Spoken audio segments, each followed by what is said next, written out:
શિક્ષણ બચાવો બાળકોનું ભવિષ્ય બચાવો અભિયાન અંતર્ગત કરજણમાં પ્રતીક ધણુ પોલીસ દ્વારા અટકાયત। કરજણ તારીખ 24 જુલાઈ 2026। શિક્ષણ બચાવો બાળકોનું ભવિષ્ય બચાવો અભિયાન અંતર્ગત શુક્રવારે કરજણ ખાતે બાબા સાહેબ ડૉક્ટર ભીમરાવ આંબેડકરની પ્રતિમા પાસે શિક્ષણ પ્રેમી નાગરિકો દ્વારા શાંતિપૂર્ણ અને બંધારણીય અધિકારોના દાયરામાં રહી પ્રતીક ધરણા પ્રદર્શન કરવામાં આવ્યું હતું। આ કાર્યક્રમનો મુખ્ય હેતુ દેશમાં વારંવાર બનતી પેપર લીકની ઘટનાઓ, શિક્ષણ વ્યવસ્થાની બગડતી સ્થિતિ તેમજ વિદ્યાર્થીઓના ભવિષ્ય સાથે થઈ રહેલા અન્યાય સામે અવાજ ઉઠાવવાનો હતો। ધરણા દરમિયાન કરજણ પોલીસે ધરણામાં જોડાયેલા કેટલાક શિક્ષણ પ્રેમી નાગરિકોની અટકાયત કરી હતી। આ દરમિયાન એડવોકેટ મિનેશભાઈ અને પોલીસ અધિકારીઓ વચ્ચે થોડા સમય માટે તણાવપૂર્ણ વાતાવરણ સર્જાયું હતું।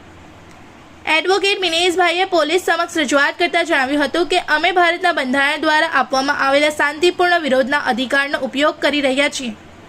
અમારો કાર્યક્રમ સંપૂર્ણપણે અહિંસક અને બંધારણીય હતો। આવી સ્થિતિમાં અમારી અટકાયત કયા કાયદા હેઠળ કરવામાં આવી રહી છે તેમ છતાં પોલીસે અટકાયતની કાર્યવાહી ચાલુ રાખી હોવાનું તેમણે જણાવ્યું હતું।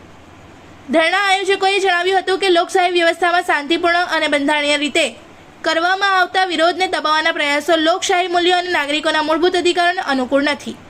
તેમણે સરકાર અને સંબંધિત તંત્રને શિક્ષણના પ્રશ્નોને ગંભીરતાથી લઈ વિદ્યાર્થીઓના ભવિષ્યની સુરક્ષા માટે જરૂરી પગલાં ભરવા તેમજ નાગરિકોના બંધારણીય અધિકારોનું સન્માન કરવાની અપીલ કરી હતી।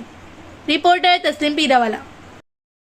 આજના યુગમાં દરેક વિદ્યાર્થી માટે તથા દરેક વાલી માટે શિક્ષણ ખૂબ જ જરૂરી છે, પરંતુ ભારત દેશની અંદર શિક્ષણની વ્યવસ્થા દિન પ્રતિદિન કથળી રહી છે।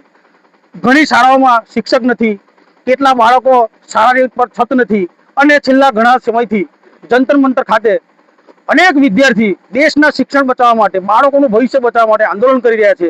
તે સમય દરમિયાન આ દેશની પોલીસે એ નિર્દોષ બાળકો પર જે લાઠીચાર્જ કર્યો છે, બેરહમીપૂર્વક જે માર મારવામાં આવ્યો છે, એ વસ્તુને અમે સખત શબ્દોમાં વખોડી નાખીએ છીએ। અને હાલની સરકાર, ભાજપ સરકાર, જેનું સ્લોગન છે મહત્વનું કે સૌનો સાથ સૌનો વિકાસ, તો શું આ બાળકોનો વિકાસ તમે જોઈ શકતા નથી કે તમે શિક્ષણનો વિકાસ કરવા માંગતા નથી? એ સ્પષ્ટપણે આ છેલ્લા 20-25 દિવસ ચાલેલું જે આંદોલન છે એમાં સાબિત થાય છે। વાલીની પડી હોત તો આ સરકાર તાત્કાલિક ધર્મેન્દ્ર પ્રધાનનું રાજીનામું માંગી લે અને શિક્ષણની વ્યવસ્થા માટે 100% એ કરે કે અમે આ શિક્ષણને કથળવા નહીં દઈએ, શિક્ષણની પરિસ્થિતિ સુધારીશું, આવનારા સમયમાં એક પણ પેપર લીક નહીં થાય। પરંતુ આ સરકાર પોતાની સત્તાની લાલચુ છે, ખુરશીની લાલચુ છે, એના માટે વિદ્યાર્થીના હિતમાં કે વાલીના હિતમાં એક પણ શબ્દ બોલવા તૈયાર નથી। કાલે નરેન્દ્ર મોદીનું એક ઇન્ટરવ્યુ આવ્યું અને એમાં પણ એ જ વાત કરે છે કે કોઈ પણ ચીરુભાઈને છોડવામાં નહીં આવે। એવી જ રીતે ગુજરાતના હર્ષ સંઘવી હોય કે ભૂપેન્દ્ર પટેલ હોય, જ્યારે કોઈ ઘટના ઘટે છે ત્યારે એક ન માત્ર એક જ એમની વાત આવે છે કે કોઈ પણ ચબરબંધીને છોડવામાં નહીં આવે, પરંતુ ચબરબંધીને પકડો તો ખરા પહેલા, પછી છોડવાની વાત કરો। એવી રીતે એક આશ્વાસન આપ્યું છે કે અમે વિદ્યાર્થીના હિતમાં આ પગલું ભરશું, પરંતુ સરકાર ખરેખર કોઈ પગલું ભરતી નથી। અને છેલ્લા ગુજરાતની અંદર 21 ભરતી રદ થઈ છે, ઘણા પેપર લીકની બનાવો બન્યા છે, એ ઘટનાને અમે સખત વખોડી નાખીએ છીએ। એટલે આજ રોજ અમે અચોક્કસ મુદ્દે ધરણા કરજણ ખાતે કર્યા છે। કરજણની જાહેર જનતા દ્વારા, જાગૃત નાગરિકો દ્વારા, शिक्षण प्रेमियों द्वारा धरना કરવામાં આવે છે।